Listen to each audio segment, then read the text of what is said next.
Allô, allô, Geneviève Talbot avec toi aujourd'hui pour te parler de comment tu peux faire pour aider ton enfant à vaincre ses peurs. Comme parents, ce qu'on désire avec nos enfants, on veut qu'ils se sentent en sécurité, qu'ils soient confiants, qu'ils puissent foncer dans la vie, qu'ils puissent, idéalement, s'ils pouvaient ne pas avoir de peur du tout, ce serait parfait. Mais la réalité, c'est que souvent, autour de 4 ans, ça peut jouer un peu, mais environ entre 4 et 8 ans, souvent c'est là que nos enfants ont toutes sortes de peurs qui apparaissent, particulièrement avant le dodo, quand il commence ou quand il fait noir, quand ils sont proches de se coucher, on ferme les lumières et tout. Souvent, ils ont beaucoup d'imagination à cet âge-là, puis ils n'ont pas encore beaucoup d'outils pour faire face à leurs peurs, pour tenter de les vaincre puis les combattre. Donc, ils ont besoin de notre aide. Qu'est-ce que je peux faire? D'abord, il faut d'abord que je comprenne que la peur de mes enfants, elle est réelle. Quand tu Moi, j'ai vu mon fils, là maintenant, il y a 8 ans, les peurs sont pas mal passées, mais revenir dans sa chambre parce qu'il m'appelait, puis il tremblait dans son lit, pas incapable de sortir de son lit parce qu'il avait trop peur. La peur, même si pour nous, par exemple, la peur des serpents, la peur des araignées, la peur des chiens, la peur du noir, ça peut être peut-être pour nous banal. On sait très bien qu'il n'y a pas de serpent dans son lit. Ça, on le sait. Mais lui aussi, il sait que ça se peut pas, mais il n'est pas capable d'arrêter de penser qu'il y a peut-être des serpents dans son lit. Donc, c'est important de reconnaître que l'enfant, c'est réel, ce qu'il vit. Puis je te propose, à partir de ça, 10 astuces que tu peux essayer. Soit une à la fois, des fois on peut en combiner. Tu essaies de voir quelle astuce te convient le mieux comme parent, puis convient bien à la peur que l'enfant a aussi. Donc, la première, surtout avant le dodo, moi, c'est toujours une des premières stratégies que j'utilisais, c'est prendre une grande respiration. Hein? Je mettais ma main sur son ventre. Tu peux le guider un petit peu, dire laisse ton ventre gonfler comme un ballon, puis dégonfler. Puis des fois, on peut se respirer avec eux autres, souffler comme le vent. Puis là, on leur souffle dans le visage. Puis là, ils trouvent ça drôle. Puis ça attire leur attention sur autre chose, ça focus leur pensée sur autre chose que la peur, puis en plus la respiration amène de la détente, de la décontraction. Donc ça peut être intéressant. Tu peux les faire compter aussi. Par exemple, tu t'inspires pendant 2 ou 3 secondes, t'expires pendant 4 ou 5 secondes, quelque chose comme ça. Des fois les enfants, il ne faut pas que ça soit trop long parce qu'ils n'ont plus d'air. Mais leur faire compter leur respiration. Tu sais, des fois, ils peuvent taper sur notre main doucement. 1, 2, 3, 4. J'expire pendant 4 secondes. J'inspire pendant 2 secondes ou 3 secondes. Donc, ça les aide à orienter leur attention sur autre chose que leur imagination qui s'emballe puis les peurs qui s'en suivent. Donc ça, c'est la stratégie numéro 1. L'astuce numéro 2, c'est de les amener dans leur corps. Il peut y avoir 2 manières ici. Soit que moi je leur faisais ça, tu peux leur faire une relaxation. Ok, ferme tes yeux, détends tes paupières, relâche, desserre tes dents, relâche tes épaules. Puis là, tu passes son corps en revue, puis tu vas le voir, les enfants, là, ça réagit full bien. Tu leur dis détends tes épaules, pouf, ils détendent ça, c'est pas long. Les mains, tu descends ça jusqu'aux pieds. Des fois, juste une petite relaxation avant de se coucher, ça décontracte. Et ça aussi, ça met un peu l'esprit vers le off. C'est pas toujours coupé au couteau comme ça, mais ça ralentit les pensées, ça crée de l'espace entre les pensées. Puis peut-être que cet espace-là va permettre de s'endormir, tout simplement. L'autre chose que tu peux faire avec le corps, c'est tu peux demander à l'enfant, elle est où ta peur dans ton corps? Parce que des fois, pas des fois, quand on a peur, on est crispé. OK? ça, c'est pas toujours facile. Plus ils sont jeunes, plus c'est difficile parce que même nous, des fois, on ne sait pas trop, là, je suis tendue, je suis pas tendue, mais des fois, les enfants vont être capables de le dire. Ah oui, moi, je suis dans mes épaules, c'est dans mon ventre, hein, la peur au ventre. Des fois, ils vont sentir, ils ont des crampes dans le ventre. Ou comme mon fils qui tremblait, il était capable de voir, ah, je tremble parce que j'ai peur. Donc, des fois, ça permet en passant par le corps, de libérer l'émotion qui va avec, parce que l'émotion, elle va se loger quelque part dans le corps. Ça peut être une autre option là, avec le corps. Troisième astuce, c'est une astuce que j'ai utilisée vraiment souvent, puis que mes enfants me parlent encore. Il y en a qui, sans qu'ils aient peur, mais des fois, quand on a de la misère à s'endormir, je leur disais souvent, pense à quelque chose de plaisant. Visualise. Tu te rappelles-tu nos vacances d'été, là, comment on était sur la plage, c'était plaisant, on avait du fun, on était détendus, il faisait chaud, on a fait des châteaux de sable, peu importe. Vous ramenez à son souvenir quelque chose que vous savez qu'il a aimé, dans lequel il était bien, il était en sécurité. Ça peut être un moment vécu, ça peut être un endroit aussi où il se sent tranquille, où il se sent en sécurité, mais c'est un souvenir agréable. Et le fait de visualiser ce souvenir-là crée une sensation de détente, crée de l'espace entre les pensées. C'est comme on met la peur, elle est tapie dans un coin de la conscience de l'enfant. Mais au premier plan de son attention, c'est quelque chose d'agréable. Puis des fois, il va s'endormir avec cette idée-là qu'il aimait ses vacances, puis à l'hôtel, c'était le fun, je sais pas, n'importe quoi, peu importe. L'important, c'est que ça parle à votre enfant et que ça fasse vibrer le plaisir en dedans de lui et la décontraction, la détente. OK? Ça, c'est accessible. C'est même accessible pour toi si tu as de la misère à t'endormir parce que tu as l'esprit qui voyage beaucoup. Ça peut être une chose que tu peux faire. Visualiser quelque chose, un moment agréable qui amène la détente dans ton corps et qui va tranquillement t'amener vers le sommeil. Pour les peurs de petites bébites, là, la quatrième astuce, ça va être intéressante pour ça. Moi, j'en avais une qui avait peur des chenilles, les serpents, les couleuvres, ça a été très fort. Chez nous aussi. Les perce-oreilles, des fois, c'est une peur qui peut être réelle parce que de temps en temps, ça peut arriver qu'il y en ait un qui est rentré dans la maison. Mais essayez de trouver des preuves. Moi, là, mon fils qui avait peur des serpents, à tous les soirs, on faisait l'inspection de son lit. On checkait autour, on levait les couvertures. Regarde, tu peux allonger tes jambes parce qu'il n'y a pas rien dans ton lit. OK? Puis ce que je faisais aussi, puis ça a plusieurs impacts. Prendre les couvertures, puis envelopper un petit peu comme une momie. Tu t'enveloppes l'enfant, ça crée une sensation de sécurité. Puis tu sais, là, il est enveloppé, les serpents ne peuvent pas rentrer non plus. Tu sais, il se sent enveloppé dans un cocon, en sécurité. Ça aide.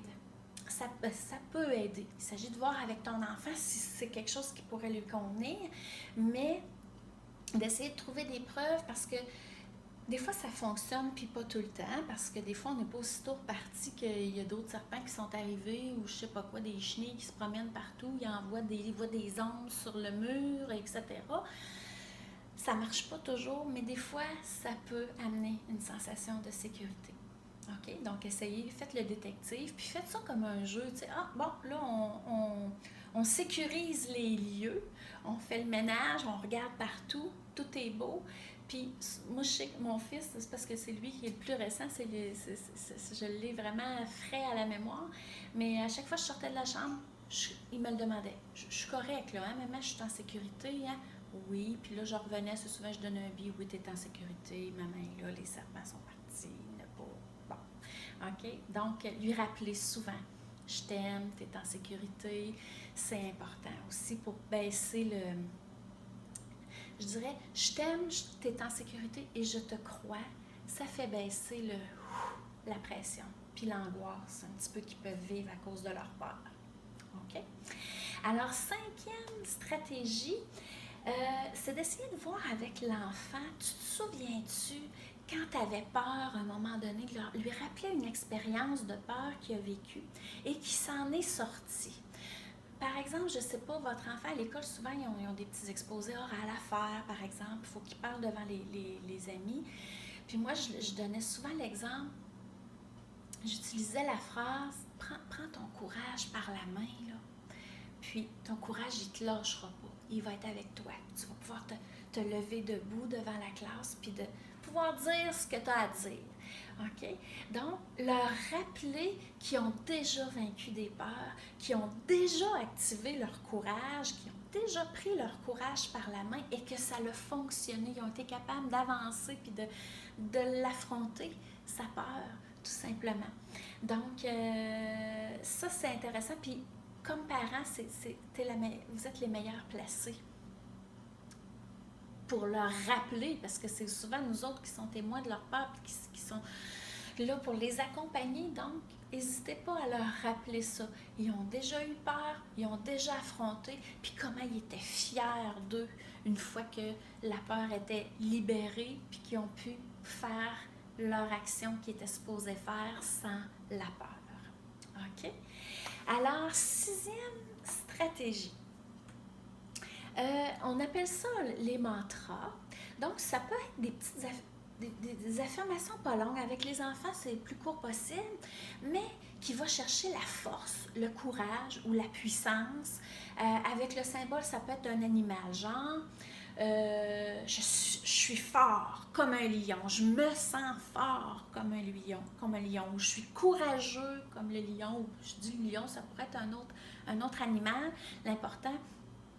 Puis des fois, là, on peut raconter une petite histoire. S'il n'y a pas d'animaux qui parlent plus que ça à votre enfant, mais tu sais, vous pouvez aller sur Internet, n'importe un livre, dire, regarde, cet animal-là, il défend son territoire, et il affronte ses peurs, il est courageux, il est fort. Fait que tu sais, c'est comme aller faire vibrer le lion à l'intérieur d'eux autres et la force et la puissance que ça procure. Puis des fois, on peut installer ce mantra dans la respiration. Par exemple, j'inspire, puis on répète, tu sais, on peut le répéter pour lui ou pour l'aider. Je suis fort comme un lion en inspirant, puis à l'expire, on laisse aller la peur. Je me sens fort comme le lion à l'inspire. Ça prend de l'aide, ça prend de l'accompagnement, parce que c'est dur pour eux, ça, de le faire toute seule, mais on est capable, on est à côté, on peut mettre la main sur son ventre.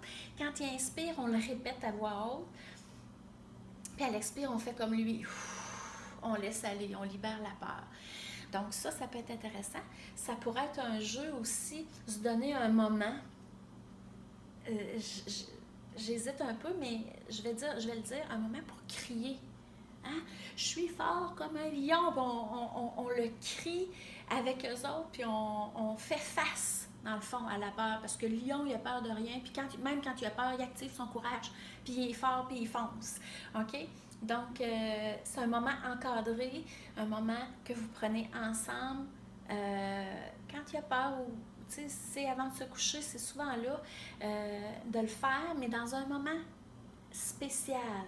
OK? Dire là, on active notre courage, on sort le lion en dedans de nous, soit qu'on le fait en mantra, soit qu'on le fait juste en parlant, mais des fois en criant, c'est comme ça active un petit peu le tout. Fait qu'il y a plusieurs possibilités, c'est à toi de voir. Des fois, quand on les fait crier, des fois, ça peut être libérateur, parce que la peur sort, parce qu'on se sent plus fort quand on parle fort.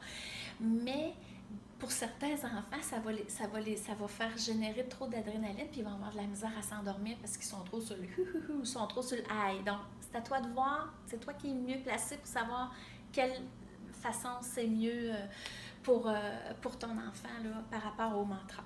OK? Alors, la 7e possibilité, c'est d'aller chercher l'image d'un super-héros que ton enfant aime. OK? Et ce super-héros-là, tu l'amènes à t'aider à vaincre les peurs de l'enfant. C'est comme si l'enfant, dans son équipe à lui, il y a son super-héros, il y a toi qui fais équipe avec lui, puis là vous partez là, en combattant pour combattre ça, ces peurs-là. Moi, ça fait fait longtemps, j'avais ma plus vieille, elle avait peur des chenilles. Je sais pas ce qu'elle avait vu ça, elle a vu ça quelque part, puis elle s'est dit, il y en a partout dans mon lit, hein, vous savez ce que je veux dire? Quand ils se mettent à imaginer qu'il y en a partout, il n'y a rien à faire, on a l'impression. Et Pikachu existait dans ce temps-là, ça fait longtemps, là, mais elle avait un petit sac à dos. Et là, ce qu'on a fait, elle, Pikachu, c'était de l'or en barre. Alors, on a mis c'était un petit sac à dos, on a mis Pikachu sur la poignée de porte, puis Pikachu, sa job, c'était de manger les chenilles à chaque fois qu'il s'en présentait une dans la chambre. C'est comme, il ne pouvait pas rentrer. C'était impossible. Pikachu veillait au grain. OK? Et elle se couchait, si elle avait joué avec son toutou ou son sac à dos dans la journée, elle allait remettre son Pikachu sur le bord sur la poignée de porte parce que, en sachant que Pikachu était là, ça lui donnait de l'assurance. Et c'est comme si elle n'était pas toute seule. OK? C'est comme si elle avait de l'aide, c'est comme si elle était accompagnée pour vaincre cette peur-là. Il y a toute... ça fait partie de la 8e stratégie, faire peur aux monstres. Ils sont un petit peu adjointes, ceux-là. En ajoutant le super-héros, tu pourrais aussi choisir de créer une affiche. OK? Gare aux monstres, gare aux chenilles, défense d'entrée, tu sais, quelque chose là, qu'ils n'ont pas le droit d'aller là, quelque chose qui délimite le territoire. OK? Fait que des fois, ça peut être jumelé avec le super-héros, mais pas nécessairement. Ça peut être carrément à part. Ça peut être aussi, c'est ça, des dessins, des affiches, ça pourrait être aussi des grimaces. Tu sais, quand tu as peur que la chenille rentre dans la chambre, là, ou que le monstre, des fois c'est des monstres, des fois c'est plus gros que des petites bébites. Tu peux dire à l'enfant de faire des grimaces, de faire peur à sa peur, finalement. Okay? De faire peur aux monstres qui rentrent dans sa chambre, ça donne une sensation de puissance, une sensation de prise en charge, de contrôle un peu de la situation. Puis des fois, ça aide. Des fois, ça aide pour certaines peurs, puis pour certains enfants de se dire, j'ai l'impression que je fais quelque chose pour lutter contre ma peur. OK? Fait que ça peut être, c'est la 8e stratégie, ça peut être une autre option que tu peux jumeler avec d'autres. C'est toujours le même principe. La 9e stratégie, elle peut venir, ça pourrait aussi être la première, OK? C'est de demander à son enfant, qu'est-ce que je peux faire pour t'aider? Qu'est-ce qui t'aiderait? Y a-t-il quelque chose que moi je pourrais faire ou pourrais dire pour que tu aies moins peur? OK? Des fois, ils vont dire, j'aimerais ça que tu te couches avec moi un petit peu. J'aimerais ça que tu allumes la lumière. J'aimerais ça que tu laisses la porte ouverte. J'aimerais ça que tu me mettes de la musique. Parce que quand je mets de la musique, des fois, ça me détend. Ils vont nommer des choses. C'est sûr que ça implique pas que tu sois obligé de rester couché avec lui jusqu'à temps qu'il s'endorme. Tu pourrais choisir de dire, OK, ben je vais me coucher, je sais pas, 2 minutes. 2 minutes avec toi, je vais te chanter une chanson, vous faites quelque chose qui aime, vous vous collez, juste pour qu'il sente qu'il est en sécurité, qu'il est aimé, puis qu'il peut s'endormir avec confiance, qu'il va être sécure. Donc, ça peut être aidant. Puis, quels sont ses besoins? Ça, c'est un petit peu plus difficile, mais ça revient à qu'est-ce que je peux faire pour t'aider. Bon, tu sais, c'est de le faire exprimer en termes de besoins. Oh, j'ai besoin d'un massage, j'ai besoin, tu sais, la petite relaxation que tu m'as fait faire l'autre fois, j'ai aimé ça, ça m'a aidé. OK? Le comment je peux t'aider, là, essayer de cibler le besoin qu'il y a derrière, ça crée de l'ancrage, puis ils se sentent entendus, ils se sentent compris. Et ils peuvent ensuite se laisser plus aller vers le sommeil avec confiance. OK? Fait que ça, c'est primordial. OK? Ils se sentent crus aussi parce que il y a une partie d'eux autres qui savent que ça n'a pas d'allure. OK? Parce que le lendemain matin, ils n'ont plus peur des chenilles, là. Ils sont plus là, les chenilles. C'est juste comme le soir, le fait, la noirceur, d'être tout seul, des fois dans leur chambre, fait que ça réveille ces peurs-là. OK? Donc, qu'est-ce que je peux faire pour t'aider?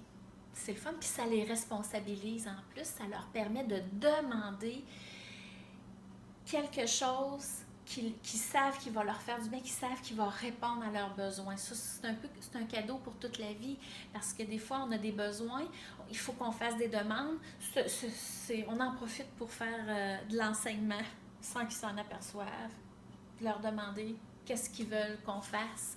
Puis après ça, ben, c'est à toi comme parent de juger qu'est-ce que tu fais dans ça. OK? La dernière stratégie, c'est un petit peu la stratégie béton.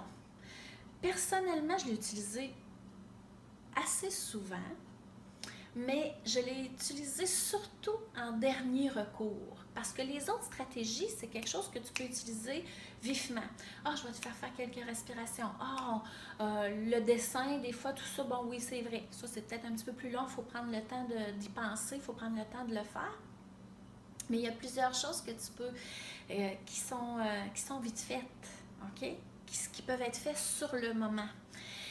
Tandis que le rituel de libération, ceci dit, c'est aussi bon pour les adultes. Moi, je le fais de temps en temps aussi pour moi. Puis quand je le fais avec mes enfants, je le fais toujours pour moi, avec eux autres, en même temps.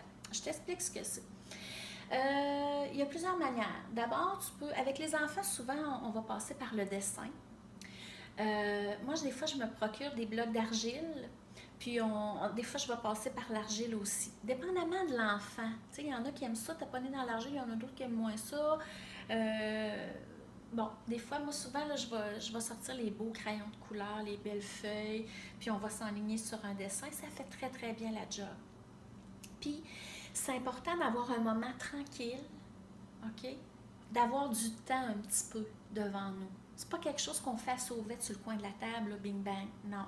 On prend le temps de s'asseoir, on peut mettre un peu de musique, on peut mettre, ou ça peut être le silence complet, puis on demande aux autres membres de la famille, s'ils sont autour ou s'ils sont proches de, tu sais, là, on a besoin d'un moment, puis on a besoin de tranquillité, OK? Alors, ce qu'on fait, on s'installe, on dessine, tu t'installes avec l'enfant, tu dessines quelque chose. Des fois, là, je vais vous le dire, là, on ne sait pas en tout, nous, comme adultes, qu'est-ce qu'on ferait bien, on n'a pas nécessairement de peur. Vous dessinez. Vous dessinez, vous faites... Des fois là, c'est le fun parce que ça fait jaillir la créativité, puis il y a des choses qui vont sortir, puis tu sais, on va libérer ça en même temps que l'enfant va libérer ses peurs. Alors, vous vous asseyez ensemble, puis tu demandes à l'enfant de dessiner sa peur, tout simplement. Puis c'est pas un concours de dessin, OK? Il peut prendre les couleurs qu'il veut, il peut prendre toute la page s'il veut, il peut prendre juste une affaire. Il dessine sa peur. À quoi il a peur? De quoi il a peur quand il se couche le soir? Parce que ça, on fait pas ça nécessairement avant le dodo, ou on peut faire ça n'importe quand dans la journée. Fait que tu sais, il faut comme l'aider. Tu sais, quand tu te couches le soir, là, puis que tu te mets à avoir peur, puis à trembler dans ton lit, là, c'est quoi les images? C'est quoi qui vient? Puis là, il va le dessiner. OK? Puis comme je dis, c'est pas un concours de dessin. L'idée, c'est de mettre sur papier ce qu'il y en est. OK? De sortir. Puis des fois, quand l'enfant a terminé, là, on vérifie, tu lui fais expliquer ton dessin, tu lui fais expliquer qu'est-ce qu'il y en a. Puis des fois, tu peux lui dire, bon, ben, tu sais, cette émotion-là, peux-tu la dessiner, la faire paraître plus? Parce que, tu sais, ton bonhomme, il n'a pas l'air d'avoir peur, ou je sais pas. Tu sais, vous jugez. OK? Tu juges avec ce que tu vois. Si tu penses que c'est complet, tu vérifies avec ton enfant aussi, puis vous prenez le temps de le compléter. Une fois que c'est complété, il y a plusieurs choses qu'on peut faire. Il y en a qui vont découper en petits morceaux le dessin, comme pour le détruire, comme ça. Personnellement, moi, j'utilise un rituel qui demande vraiment l'assistance d'un adulte et qui demande le jugement d'un adulte. Moi, j'utilise beaucoup la libération par le feu. OK? Alors, si c'est... Nous autres, on a un poêle à bois. Donc, que ce soit l'hiver ou l'été, il est toujours accessible. Et je l'ai fait cet été. Puis, on a ouvert le poêle, puis on a mis le feu dans le dessin. Puis, on l'a mis, ça, c'était sécuritaire. Et là, ce que tu fais, tu laisses brûler. le dessin. Il se consume doucement. L'enfant est avec toi, c'est sécuritaire, il le regarde, puis là, on brasse la feuille, tu sais, pour que, à la fin, là, c'est vraiment de la cendre. Il n'y a même plus un morceau de papier qui a l'air de du papier, là. Tout est brûlé, tout est fini. S'il faut, on remet le feu, des fois, si ça s'est éteint ou quoi que ce soit. L'idée, c'est qu'il ne reste que de la poussière à la fin. Et je vais vous dire, là, moi, je l'ai essayé plusieurs fois. C'est particulier l'effet que ça peut avoir. OK? Quand je l'ai fait avec mon fils, c'était le dernier avec lequel je l'ai fait. Le lendemain, il me dit, maman, moi, j'avais pas oublié ça. On avait fait ça le matin. Le soir, ça a comme passé. Là, j'avais dit à Justin, là, tu laisses aller ça. Tu laisses aller ce qu'on a fait, puis on y pense plus. Puis le soir, il a comme pas repensé non plus. On s'est couché, ça a bien été. Le lendemain, il dit, maman, j'ai même pas eu peur hier. Il était comme un petit peu sous le choc. Puis là, je l'ai vu dans ses yeux, il s'est comme dit, je suis claire pour vrai ou c'est à soir, ça va revenir. Ça a été terminé. OK? Mais il faut vraiment accompagner l'enfant dans la libération, dans dire, regarde, là, ta peur, là, elle s'en va tranquillement. Puis tu la retiens pas, tu l'offres. Hein? Tu lui dis merci. Ça, on peut faire ça aussi dans le rituel. Tu lui dis merci. Parce que la peur, là, des fois, elle peut nous sauver la vie. L'anxiété qu'on vit peut nous sauver aussi. Ça sert à ça. OK? Mais quand elle nous rend malheureux parce qu'elle dure trop longtemps, on la laisse aller. Puis là, c'est ça que tu fais. Tu la laisses aller. Tu lui expliques tout ça, puis tu laisses la feuille se consumer, la feuille brûler. C'est fou l'impact que ça peut avoir. Si tu n'as pas de poêle à bois, qu'est-ce que tu fais? Je l'ai déjà fait. Ça demande l'adulte aussi. Tu peux nettoyer ton comptoir, puis tu installes la feuille dans le lavabo. Tu t'assèches le lavabo comme il faut, puis tu la fais brûler dans le lavabo. C'est pas dangereux parce que ça brûle relativement vite, mais l'idée, c'est qu'il reste juste la poussière. Il ne faut pas qu'il reste rien. Tout là, jusqu'à temps qu'on ne voit plus de rouge. Tu sais, à un moment donné, il reste des petits points rouges, là, comme des petits tisons. Jusqu'à temps qu'il n'y en ait plus. On se rend jusqu'au bout de la libération. Puis dans le lavabo, c'est pas dangereux. À la limite, on arrose le tout, mais je veux dire, ça prend pas en feu. Là. C'est pas une casserole pleine d'huile qu'on met sur le feu puis qu'il prend en feu. C'est très, très restreint. Mais tu sais, on peut nettoyer notre comptoir auto pour être sûr qu'il n'arrive rien. C'est évident que ça doit être expliqué aux enfants qui font pas ça toutes seules, etc. Ça, je te laisse le jugement, là... Je sais que tu peux l'avoir, tu les accompagnes là-dedans, tu leur enseignes que là, on fait ça, ça a un objectif, mais qu'on ne le fait pas en d'autres moments. Alors, le rituel, tu sais, on pourrait l'utiliser en premier. Tu sais, ce serait simple. Mais des fois, ça peut être intéressant d'outiller l'enfant avec d'autres stratégies. Puis, parce que le rituel demande quand même une certaine organisation, un certain temps, puis c'est quand ça devient vraiment gênant. Quand il a essayé d'autres stratégies, puis que ça ne fonctionne pas, puis on a beau l'accompagner, on a beau lui dire, écoute, il n'y en a pas de serpent, il n'y en a pas d'araignée, il a peur encore, et là ça devient trop intense, ça devient presque ingérable. Donc, le rituel, là, dans ce temps-là, là, il fait pas des miracles, mais presque. OK? Alors, je te le suggère fortement. Alors, ce que tu peux faire, tu as 10 astuces que tu peux tenter. Choisis-en une ou quelques-unes. Essaie d'aller voir, moi je reviens toujours avec ça, essaie d'aller voir en dedans de toi. Quelle stratégie que tu as entendue qui fait « Ah oui, celle-là, je le laissais ce soir. » C'est celle-là que tu essaies en premier. OK? Celle qui te fait oui. Elles sont toutes bonnes, les stratégies. Mais celle qui fait oui, elle est meilleure pour toi en ce moment. Puis si elle ne fonctionne pas, ben il en reste d'autres. OK? Donc, écoute ce oui-là en dedans de toi. Puis des fois, on peut se dire, ah oui, elle puis elle jumelées ensemble, là, avec mon fils ou ma fille, ça va être parfait, ça va être bingo. on y va avec celle-là. Vas-y avec ce qui fait oui à l'intérieur de toi, qui fait comme « Oh yes, je pense que j'ai une solution qui va marcher pour moi puis mon fils ou ma fille. » OK? Alors, vas-y, applique cette stratégie-là, puis termine par le rituel si les autres n'ont pas fonctionné. OK? Ce que je t'invite à faire, si le cœur t'en dit, je t'invite à partager ce vidéo-là. Si tu connais des parents qui ont des enfants là, qui sont dans les âges là, qui ont beaucoup de peur, ou peu importe, là, ça peut être un adolescent aussi, puis ça peut même être des adultes. Il y a plein d'adultes qui ont intérêt à faire des rituels de libération, mais qui ne savent pas qu'ils peuvent le faire. Donc, je t'encourage, partage cette vidéo-là si tu penses que ça peut aider quelqu'un de ton entourage. C'est gratuit, c'est comme je dis souvent, c'est comme donner au suivant.